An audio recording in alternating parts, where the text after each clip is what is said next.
전동 킥보드 이용이 증가하면서 크고 작은 사고도 늘어나고 있죠.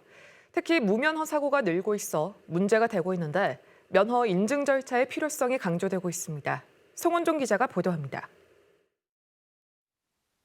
2017년부터 2022년까지 발생한 전동 킥보드 사고를 들여다보면 34.6%가 무면허 사고였습니다.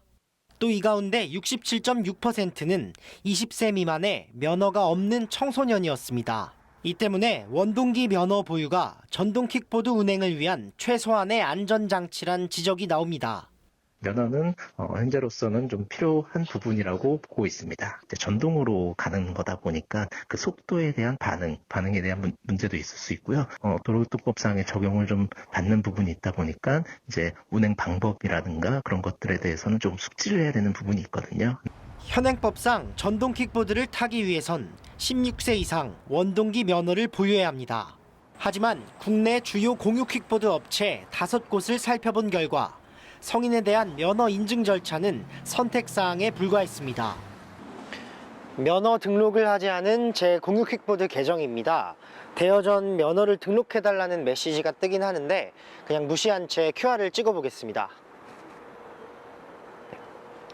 네, 너무 자연스럽게 대여에 성공했습니다.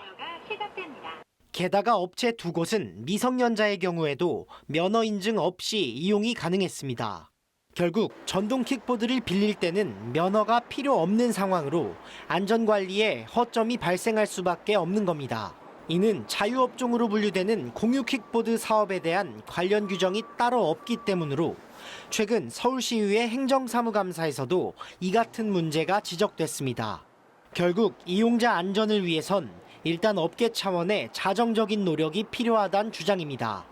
사용자의 신분증, 면허증 확인해라. 그런 절차가 강화되도록 우리가 계속 정인도 불러서 계속 부탁하고 오히려 업자들은 이 부분에 대해서 적극적이지 않는 거예요. 이렇게 절차가 까다롭고 복잡하면은 이용자가 줄어들기 때문에.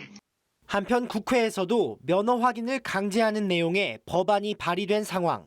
공유 킥보드의 안전 문제가 계속해서 불거지는 가운데 의무적인 면허 확인 절차 등 최소한의 안전장치가 만들어질지 주목됩니다. HCN 뉴스 송원종입니다. 핫 컨텐츠 앤 뉴스 HCN